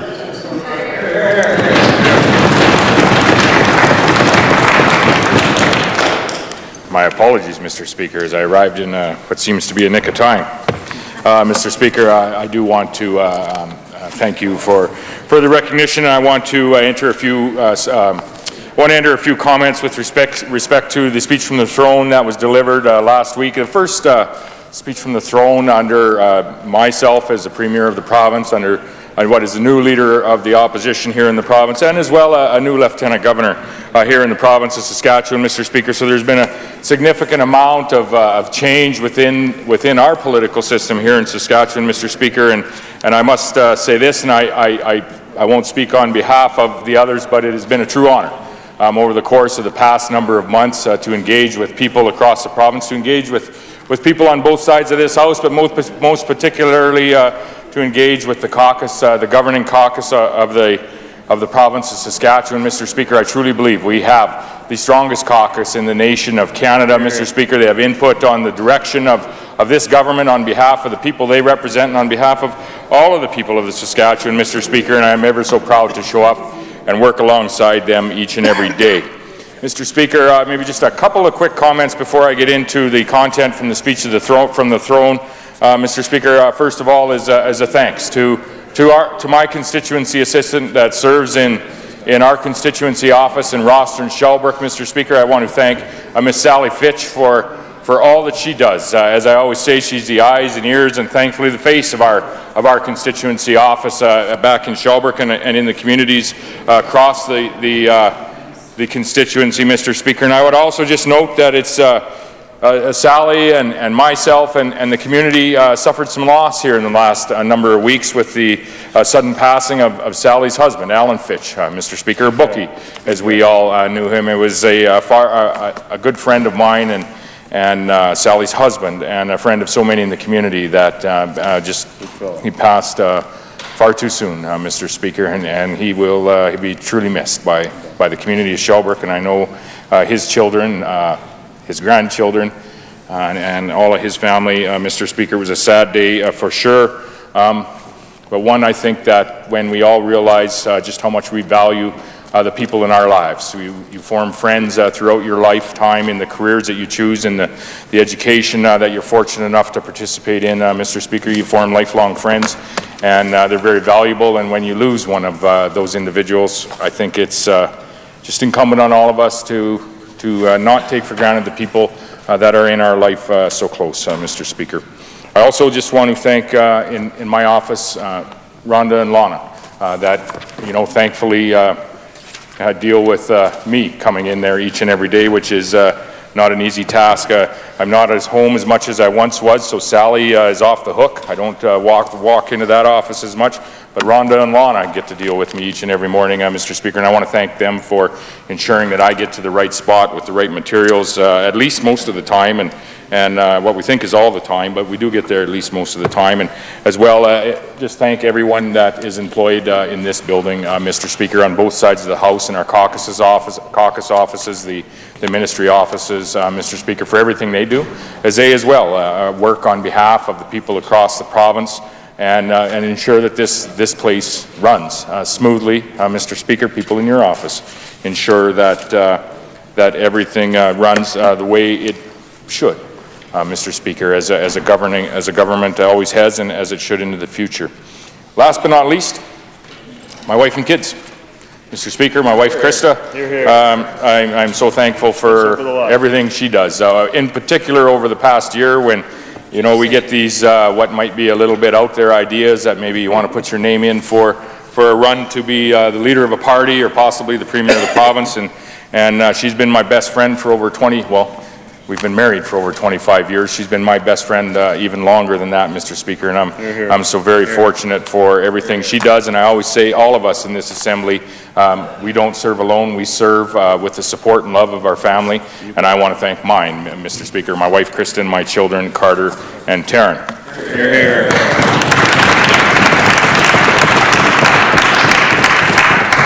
Mr. Speaker, the speech from the throne that was delivered last week was moved by the member from Lumsden Morris and seconded by the member from Martensville-Warman. Mr. Speaker, was titled "Standing Up for Saskatchewan," and I think that's a relevant title given where we are today, Mr. Speaker, with some of the headwinds that we are facing with our economy, some natural resource prices that we're facing, some global prices, Mr. Speaker, but standing up to ensure that our economy and the industries and jobs and the jobs that our families have in communities across this province have every opportunity to succeed, not just this year, Mr. Speaker, but into the future. I think it's also incumbent on us this time of year as we deliver the speech from the throne, Mr. Speaker, as we enter after last night, have got through the candy season or Halloween season, which is a great season if you're a child, Mr. Speaker. But as we now close in on Remembrance Day, that we remember to think of our veterans and honor our veterans that have served in our country, that have preserved the opportunity to have this parliamentary system or this system of governance that we have. And it doesn't operate without our military, Mr. Speaker, and those that serve on behalf of our nation of Canada and by extension our provinces. And we should never let a day go by without acknowledging that, Mr. Speaker, and showing small acts of appreciation whenever we can. The first act obviously would be wearing the poppy, Mr. Speaker, as we all are as we enter this season, Mr. Speaker. And we thought that we could do something small in this speech of the throne to signify and honor those that serve in our military, and we'll continue to work with them to ensure that currently serving military people as well, Mr. Speaker, in our province can continue to serve as seamlessly as possible across the nation, Mr. Speaker, when they come and spend a few months or a few years here in Saskatchewan. But we wanted to introduce and offer free fishing and hunting licenses for those veterans, Mr. Speaker, that have served us so well.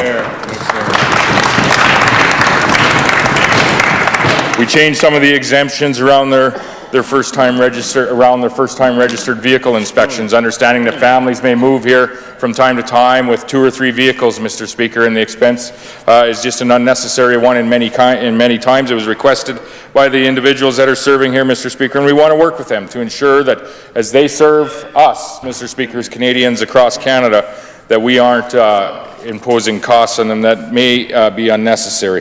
Mr. Speaker, we also indicated in this speech from the throne that we will be offering our 60 scoop apology this year, Mr. Speaker, or as soon as we are able, Mr. Speaker. And I want to commend the Minister of Social Services and the Minister of Government Relations, First Nations, Media and Northern Affairs for the effort that they have put forward in engaging with the 60 Scoop Indigenous Society of Saskatchewan and hosting the sharing circles, Mr. Speaker, that are ongoing as we speak, Mr. Speaker, to ensure that the apology that we ultimately will offer on behalf of the people of the province will be a meaningful apology, Mr. Speaker, and it will be an apology that is worked on together, and we look forward to offering that apology, Mr. Speaker, this session.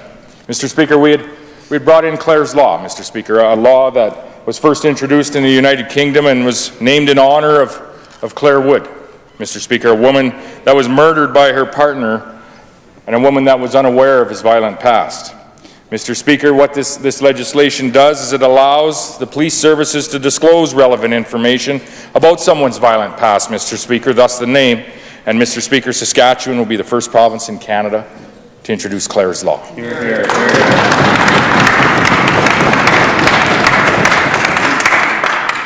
Mr. Speaker, we have gone on to support families across this province that may have experienced interpersonal violence, Mr. Speaker, expanding the leave available to them, Mr. Speakers, and ensure that they can access this leave to access the required supports or to seek medical attention or to get legal or law enforcement help, Mr. Speaker. We have talked and discussed with families across this province, and we are taking steps to support those, Mr. Speaker, that have experienced or may experience interpersonal violence by extending and expanding their leave. We continue to support families, Mr. Speaker, families that may be experiencing times of critical illness in their family, Mr. Speaker, or may be experiencing a growth in their family, Mr. Speaker, and expanding the opportunities that they have for parental leave, expanding that to 63 weeks, Mr. Speaker, adding a week of maternity leave so that our parents, Mr. Speaker, are able to spend just a little bit more time with what will be that next generation, if you will, Mr. Speaker, and ensuring that family members that have been challenged with or facing a critical illness also will be able to take 15 weeks off to care for their loved ones, Mr. Speaker, and the support for our families across this province is so very important. That's why we always talk about enhancing our economic opportunities so that we can, in turn, make decisions to support communities, support families, Mr. Speaker, which is ultimately what we are in this fine legislature to do. Mr. Speaker, with respect to families, this past year, shortly after I had the honour to serve as Premier, this province was rocked with what was quite likely the largest tragedy of my lifetime and likely possibly the largest tragedy of this province, and one most certainly I think is fair to say that everyone felt across the nation and around the world, Mr. Speaker, in the accident with the Humboldt Broncos bus. Well, Mr. Speaker, indicated in this speech from the throne, in this document, in our year's work, Mr. Speaker, is we're going to continue to increase our road safety across the province, Mr. Speaker. We're going to start by continuing to look at, Mr. Speaker, this is work that has been ongoing for a while with our commercial driver training courses here in Saskatchewan, and we're going to introduce changes to that training program here in Saskatchewan, Mr. Speaker, and we're working with the companies involved as well as the associations to ensure that we have consistent standards not only across this province and increased standards across this province, but consistent standards across provinces in Canada where we can, Mr. Speaker, to ensure that our regulations align in a number of different ways, and we indicated that earlier this week in an announcement we did, but most particularly when it comes to commercial driver training, Mr. Speaker, we are going to bring those standards in in this legislative session, Mr. Speaker. We are going to continue our work and expand our work in intersection safety across the province, Mr. Speaker. The Ministry of Highways has already implemented an intersection safety strategy to reduce the potential for collisions at our highway intersections across the province. $700,000 has already been dedicated this year to clear a number of sight lines and to ensure our intersections are safer for our families that are traveling between our communities, rural or urban families, Mr. Speaker, and that safety improvement program that includes things like turning lanes, rumble strips, and lighting at these intersections has increased, Mr. Speaker, over the last 10 years by about $6 million, up to about $7 million today, Mr. Speaker. We also indicated in this speech from the throne that we are going to continue to improve our community safety for Saskatchewan people. That's a priority for our government. That's something that we have heard in our travels over the course of the last year and likely a little longer than that, Mr. Speaker. And we introduced the PRT, or the Protection Response Team, that has since actually been called to over 1,300 calls for action, Mr. Speaker, and I hear of it up in the area where I live, and I hear the effectiveness and the opportunity that they have to bring some of the technology that our provincial response team has to the ground level, Mr. Speaker, that the RCMP may have, but may not just have in that area of the province, understanding the vast geography that we have here, Mr. Speaker. The protection response team continues to be an effective part and one of the parts, Mr. Speaker, as we move forward in ensuring that our communities across this province are safe. Mr. Speaker, added to the protection response team is the crime reduction team. And that was created just 2 months ago, Mr. Speaker. There was one crime reduction team in the city of Prince Albert and one in the community of North Battleford. And these teams are there, Mr. Speaker, to conduct high-intensity, targeted enforcement in areas that have been identified as hotspots, to settle these down, Mr. Speaker, and to ensure that those communities are safe.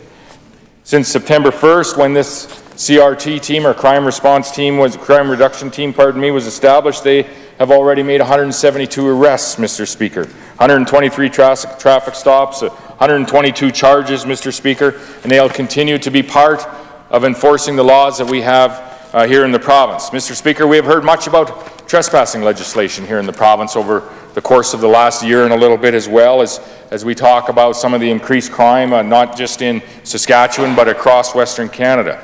And this session, we took the initiative to consult with the people of Saskatchewan, to work with the people of Saskatchewan on what the right balance is between the rights of rural landowners versus the rights of the public and the public access to these private lands for things like hunting and things like snowmobiling, Mr. Speaker. And these consultations are going to guide us in the direction, and we've listened to this feedback, and they will guide us in the direction, Mr. Speaker, and we'll be introducing legislation this session, Mr. Speaker, with respect to what we have been told by the people of this province. In saying all of that, we must balance our approach, Mr. Speaker, as we address crime in our province of Saskatchewan. Enforcement is but just part of that approach, Mr. Speaker. We need to continue to address the root causes and helping those that are struggling with other challenges, Mr. Speaker, that may cause them to be committing a crime or be associated with someone that is committing a crime, and that includes continuing to support our mental health and addictions challenges that we have in this province. And in fairness, I think it's fair to say that we have mental health and addictions challenges across the nation, Mr. Speaker, and the Minister of Health has discussed that. But our investment in mental health, Mr. Speaker, remains steadfast. It's unprecedented in years gone by, Mr. Speaker. Since 2007, our health budget is up about 50%. Our mental health budget up about 60%, Mr. Speaker. And the combined mental health investment across the government, Mr. Speaker, is sitting at about $373 million today, Mr. Speaker. And there's more to do. There's more to do on a number of these files, Mr. Speaker. But we also need to acknowledge the investment that has come about by the guidance that we have received by the people that we represent in communities across Saskatchewan. But some of this investment, Mr. Speaker, includes crisis teams that have been paired with a police officer with a mental health professional, Mr. Speaker, to ensure that the supports are there. And these are operational this winter in Moose Jaw, in North Battleford, in Yorkton, and Prince Albert. Mr. Speaker, this includes a multidisciplinary community recovery teams that is now offering service in 8 communities across Saskatchewan, Mr. Speaker. And starting this year, we have a pilot project that we will place, we are going to place mental health coordinators in schools in 4 communities, Mr. Speaker, and work to assess the effectiveness of that investment, Mr. Speaker. 4 communities, including Regina, Sandy Bay, North Battleford, and Belgoni. Mr. Speaker, we continue to invest and we continue to work with our partners in health and education and justice and social services to provide the supports that people expect their provincial government to provide, Mr. Speaker. And in the way of mental health, we acknowledge and we understand there's more work to do. Mr. Speaker, there's more investment that needs to come. But we also acknowledge the investment that has been there the last number of years, Mr. Speaker, and been there because of the sage guidance of the people that we represent. Mr. Speaker, we must also acknowledge a very large investment, Mr. Speaker, specific to mental health, a very large investment in the community of North Battleford, and that is replacing a piece of 100-year-old infrastructure in this province that I think all of the people in the province can be proud of the replacement of this facility and proud of the work that it has done for over 100 years now, but that's the replacement of the Saskatchewan Hospital.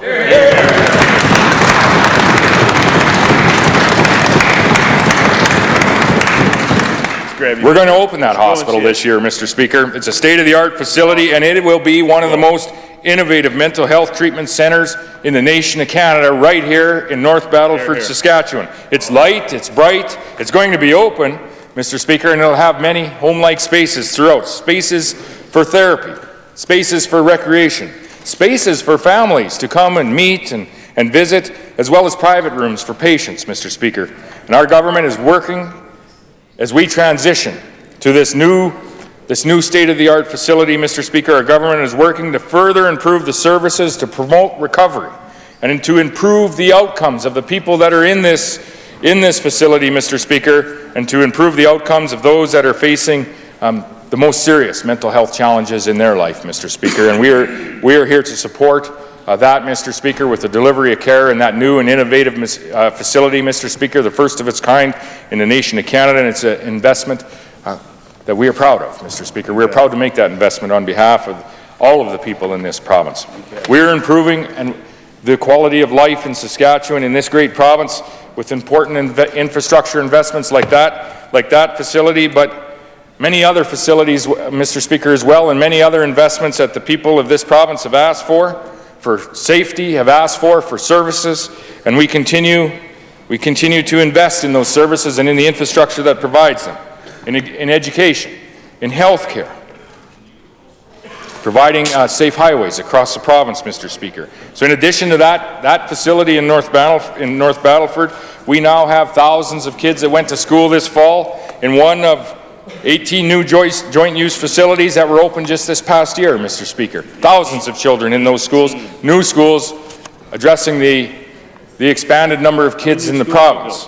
Mr. Speaker, in the very near future, we are going to open, for the first time in the province of Saskatchewan, the Jim Pattison Children's Hospital. That's 92% complete today. And we look at that piece of infrastructure, Mr. Speaker, located in Saskatoon, and I can't help but think of the interaction of that piece of infrastructure with the College of Medicine at the University of Saskatchewan, and the investment that has went into that college to ensure that, one, it is not on probation, Mr. Speaker, with respect to its accreditation, of which it is not today for the first time in a number of years. They've changed their operating model, Mr. Speaker. We've expanded the seats from 60 to 100. We've expanded the residential seat opportunities, Mr. Speaker, from 60 to 120. We're properly funding that college for the first time, Mr. Speaker, in decades. Mr. Speaker, we've invested in the new academic health sciences building, and all of that, Mr. Speaker, to be able to attract investment and research dollars into our College of Medicine, Mr. Speaker, to be able to attract the very best researchers from across the country and around the world, to be instructors in our College of Medicine, Mr. Speaker, but to also be the surgeons, the very best surgeons, that work in that new facility, that new Jim Pattison Children's Hospital, that may work on someone in our family in the future, Mr. Speaker. That's the service that is provided. The infrastructure and the buildings are part, Mr. Speaker, but it's the people that we're able to attract, the people that are able to provide the very best services that we are able in this province, Mr. Speaker. That is the goal of this part of this government. We think of the largest infrastructure investment ever in the history of the province, Mr. Speaker, the bypass around this city, of which we hear from time to time in this legislature, Mr. Speaker, but it needs to be understood that investment, again, was made on behalf of all of the people in the province, again, Mr. Speaker, to safely bring truck traffic around on our national highway system, Mr. Speaker, our number 1, the Trans-Canada Highway, but also to link it to the number 11 highway so that we have access to the city of Saskatoon, the largest city in this province, Mr. Speaker, and that not only is safely moving that truck traffic around our capital city, Mr. Speaker, on our national highway system, safely to our largest centre as well as through to other centres in Western Canada, but it's allowing families to access this city and access the Trans-Canada Highway safely, Mr. Speaker. And it isn't that long ago we were in this House, Mr. Speaker, and across the province, and in particular on the east side of this city, and not being able to have those discussions about the safety of our families, Mr. Speaker, that are coming into this city and accessing that highway. And that investment has made that road, has made our roads safer, and it's made our province safer, Mr. Speaker. And it's an investment that I was proud to be a part of in making that decision, Mr. Speaker, through caucus. And that's an investment that I'm proud to be a part of as the Premier of this province. Hear, hear. Hear, hear. As noted in the speech from the throne, Mr. Speaker, we continue to outbuild SaskTel's cellular access in communities across the province so that businesses can conduct services and have access, like we do here in our major urban centres, to internet, Mr. Speaker, and data, and the things that businesses in today's day and age require, Mr. Speaker, and also for convenience and safety at our resort properties across the province, Mr. Speaker, that all sorts of people, rural and urban, visit, Mr. Speaker. So we continue that outbuild, Mr. Speaker, to 100 Saskatchewan communities and 50 communities starting just this year, Mr. Speaker. When you talk about all of this investment that we have had, and we talk about the challenges that we've had the last couple of years, Mr. Speaker, leading into this next year in our 3-year plan to balance, Mr. Speaker, these are hardly austere investments, Mr. Speaker. This is not an austerity environment that we're living in. These are some of the largest investments in capital, Mr. Speaker, that have been made in this province. And I think when you average the last 10 years of investment in capital here in Saskatchewan, it's about $2.5 billion. When you average maybe the last 10 years of the previous administration, Mr. Speaker, you're under $1 billion a year in investment. Mr. Speaker, we are continuing to make efforts to balance the budget, but we are doing it while we continue to invest in infrastructure, like the Regina Bypass, like the Children's Hospital in Saskatoon, like the Saskatchewan Hospital, like the Moose Jaw Hospital, Mr. Speaker. We continue to invest not only in that infrastructure, but in the people that provide the services within that infrastructure, Mr. Speaker, and we do that all while making at times challenging decisions to ensure that we are able to balance that budget, our budget, Mr. Speaker, and we will continue on track, and I'm pleased to, as we all know, we are on track to do that next year, Mr. Speaker, in this House. Hear, hear.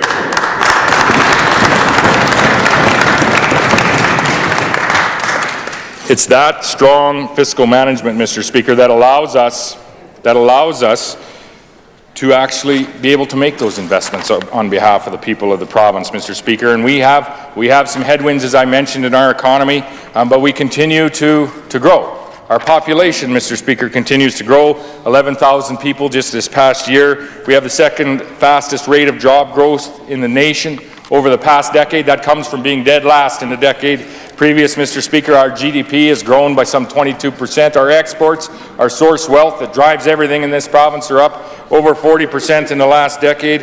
Mr. Speaker, we continue to have public and private investment in our communities across this province, and it has grown over the last decade 5 times the national average, Mr. Speaker. This province's investment, the private and public confidence in the investment in infrastructure has grown by 5 times the Canadian average, and we were ranked by the Fraser Institute as second out of 91 jurisdictions in the world for mining investment attraction, Mr. Speaker, and continue to be ranked high with respect to investment in our energy sector, Mr. Speaker, a big sector for many of the communities in Saskatchewan, and we'll continue to stand for those industries, Mr. Speaker. We'll continue to stand for our energy industry. We'll continue to advocate for pipelines, Mr. Speaker, and we'll continue to advocate against any imposition of a federal government's carbon tax here in the province, Mr. Speaker.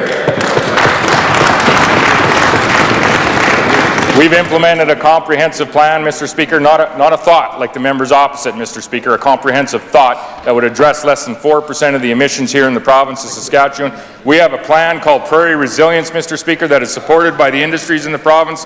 We have a plan to reduce our emissions from our electrical generation, Mr. Speaker, and we have a plan to reduce our emissions through our methane reduction strategy. All plans I would put forward that were accepted by the federal government recently, Mr. Speaker, and where we will not allow the federal government, and we will stand for the people of the province, is to not allow them, and we'll take them to court, Mr. Speaker, to ensure that our families don't have to pay a carbon tax when they take their children to school, to hockey, Mr. Speaker, or the rates don't go up because there's a carbon tax on their school, on their rink, or on their hospital. So we will continue to stand for the people of the province, Mr. Speaker, and continue to stand for the jobs in the communities across this great province.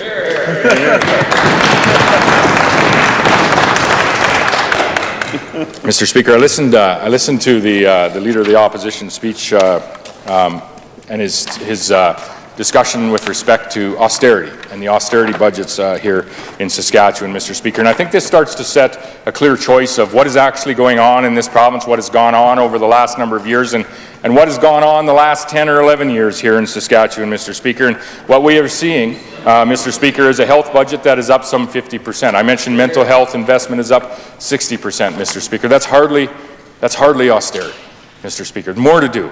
I understand there's more to do. We all understand there's more to do, and we're working closely with our communities to ensure that the investment that we put forward on their behalf is put forward in the most efficient and most effective manner, Mr. Speaker. But we must acknowledge that our health budget has been up some 50%. Mr. Speaker, our advanced education budget is up over 50% over this same period of time, Mr. Speaker. Investments in the North, investments in our universities, investments in ensuring that next generation has every opportunity to be trained here, Mr. Speaker, and through the graduate retention program has every opportunity to actually stay here, Mr. Speaker, to have a career in a community or to have the opportunity to choose a career in the community that maybe raised them, Mr. Speaker. And we haven't always had that in the province of Saskatchewan, but an increase of over 50% to our advanced education, our post-secondary institutes, Mr. Speaker, hardly an austere decade that we have had here in Saskatchewan, Mr. Speaker, in education. Education, Mr. Speaker, we have gone from 2007 from an education budget that was less than $1 billion, Mr. Speaker, to this year, some 11 years later, we have an education budget in this province that is over $2.5 billion, Mr. Speaker. That's hardly austerity investment in education. $2.5 billion. Mr. Speaker, we see a choice, Mr. Speaker. We want to continue to increase that investment and ensure it's effective in our communities, Mr. Speaker, in health care, in education, and giving providing the services that people expect, but giving that next generation every opportunity. And in order to do that, we need to continue to advocate for the strong economy that we have here in the province of Saskatchewan, and that's something I'll never make an apology for, Mr. Speaker. And what we are seeing set up is a clear choice between our parties, Mr. Speaker. We're seeing a clear choice as we enter the last half of our mandate and start heading for an election in 2020, Mr. Speaker. We're seeing a governing party right now, Mr. Speaker, that is going to fight the imposition of a federal carbon tax, Mr. Speaker. And we see a leader of the opposition that supports that, Mr. Speaker, and I'd say that it kills jobs in this province. Mr. Speaker, we are seeing a governing party, a Saskatchewan party that is always, Mr. Speaker, working with our industries to ensure that our business taxes and that our resource royalties are competitive. As I noted earlier in the Fraser Institute's study, Mr. Speaker, we want competitive taxes to attract that investment here in potash mining and uranium mining and the energy industry, Mr. Speaker, versus a member of the leader of the opposition, Mr. Speaker, that is pushing and has said publicly that the economic platform of the opposition will be higher business taxes, higher resource royalties, Mr. Speaker. Well, in this province, that costs jobs, Mr. Speaker. That kills jobs in our communities. Mr. Speaker, they put forward a $15 minimum wage. Mr. Speaker, that kills jobs in our communities. And they've opposed pipelines, Mr. Speaker, the very lifeblood of moving our sustainable Saskatchewan energy product to markets all around the world, costing us $7.4 billion this year, Mr. Speaker, not having that access to that world market. Mr. Speaker, thankfully we have a government in place here in the province of Saskatchewan that will always advocate for fair trade deals with our 150 countries, plus countries all around the world. We will always advocate for the ability to transport those products to market, and we will always advocate for a fair and competitive tax and regulatory environment here in the province of Saskatchewan, Mr. Speaker. Unlike the members opposite's economic policies of raising taxes and shutting down our resource sector and killing jobs in communities of people that we represent, Mr. Speaker. Those are the policies, those are the economic policies of the Leader of the Opposition and the members opposite. Mr. Speaker, I also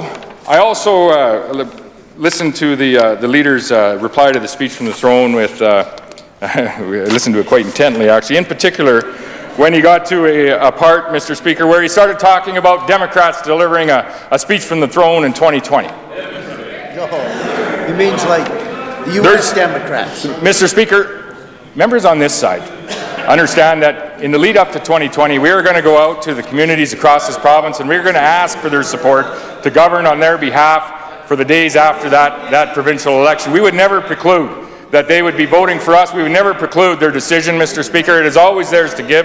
It's their support to give. There's only one other member, Mr. Speaker, in this Assembly that has ever precluded that, and that's a member from Athabasca with his statements over the last number of years, Mr. Speaker. And I think he usually closes them off with, you guys are over there, the people will come to their senses, don't mess it up, Mr. Speaker, is what he often comes to. And I note that in that throne speech that the Democrats are claiming they're going to deliver in 2020. They're going to have a throne speech that will dream and deliver, Mr. Speaker, and I'd put forward again that it is going to dream up ways to spend the people of Saskatchewan's money, and it's going to deliver large tax hikes to the people across this province, Mr. Speaker. That's the dream and deliver that the NDP has brought in decades gone by, and that's what they will bring given the opportunity again, Mr. Speaker. Mr. Speaker, in conclusion. No. Keep going. We have a legislative session to go through, Mr. Speaker, and in this legislative session, Mr. Speaker, we are going to see the Minister of Finance rise in her seat this spring, Mr. Speaker, and she is going to deliver a balanced budget on behalf of the people of the province of Saskatchewan. This throne speech that was delivered the other day, Mr. Speaker, is a step in the direction to ensure that we are able to preserve that opportunity to balance the budget on behalf of the people of the province, preserve the opportunity to continue to invest, Mr. Speaker, in the infrastructure in our communities, to continue to invest in the people that are offering those services in that infrastructure in our communities, Mr. Speaker, to continue to invest in the services and the infrastructure that the people that we represent in this province expect their provincial government to provide, Mr. Speaker. This is a speech from the throne that walks us towards our balanced budget next spring, Mr. Speaker. It's a speech from the throne that displays what Saskatchewan people have come to expect of this government and to expect of the government that represents them. So, Mr. Speaker, in conclusion, I'm going to be supporting the speech from the throne that was delivered last week. I'm going to be supporting the motion that was put forward by the member from Lumsden Morris, Mr. Speaker, seconded by the member from Martensville-Warman, Mr. Speaker, and I look forward to the vote.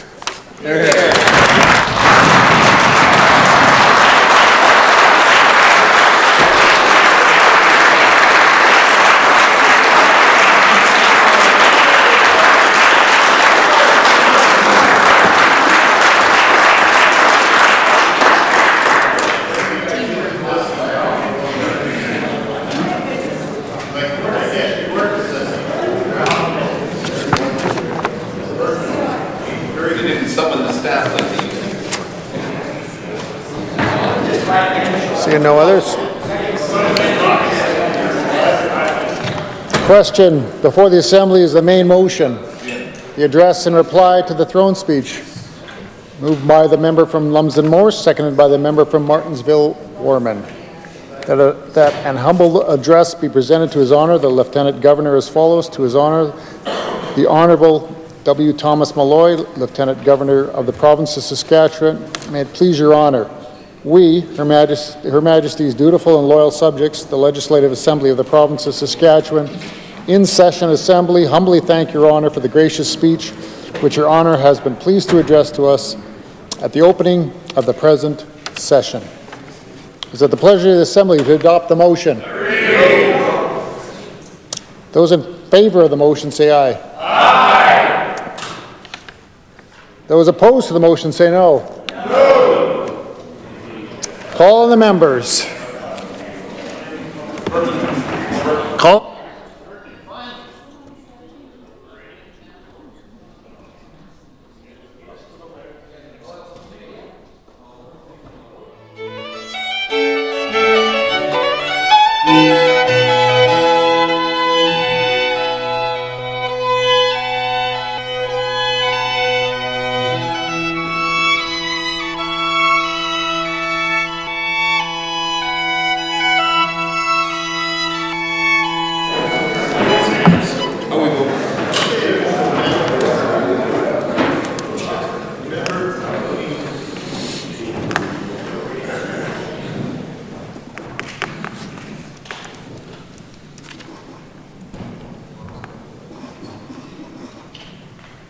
All those in favour of the motion, please stand.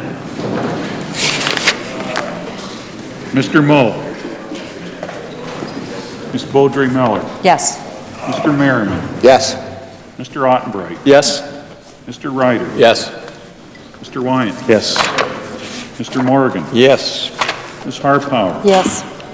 Mr. Duncan. Yes. Mr. Merritt. Yes. Mr. Hargrave. Yes. Mr. D'Outremont. Yes. Mr. Cox. Yes. That was the winning vote. Ms. Hepner. Yes. Mr. Cady. Yes. Mr. Makowski. Yes. Ms. Tell. Yes. Ms. Eyre. Yes. Mr. Burkett. Yes. Mr. Harrison. Yes. Ms. Carr. Yes. Mr. Cheveldayoff. Yes. Mr. Stewart. Yes. Mr. Hart. Yes. Mr. Kirsch. Yes. Mr. Bradshaw. Yes. Mr. O'Lawson. Yes. Mr. Weeks. Yes. Ms. Lambert. Yes. Mr. Lawrence. Yes. Ms. Wilson. Yes. Mr. McMorris. Yes. Mr. Mitchelson. Yes. Mr. Bonk. Yes. Mr. Doak. Yes. Mr. Steinley. Yes. Mr. Hindley. Yes. Mr. Buckingham. Yes. Ms. Young. Yes. Mr. Dennis. Yes. Mr. Nerline. Yes. Mr. Steele. Yes. Mr. Tucker. Yes. Mr. Gowdy. Yes. Mr. Fayez. Yes. Mr. Francis. Yes. All those opposed to the motion, please stand. Mr. Miley. Ms. Chartier. Mr. Vermette. No. Mr. Witherspoon. No. Ms. Beck. No. Ms. Sproul. No. You had it? No. Mr. Forbes. Ms. Mowat. No. Ms. Sarr. No. Mr. McCall. No. Mr. Peterson. No. Looking for more from Mr. Rancourt. No.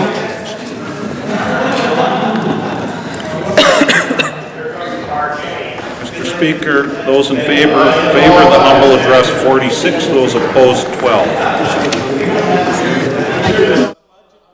I declare the motion carried.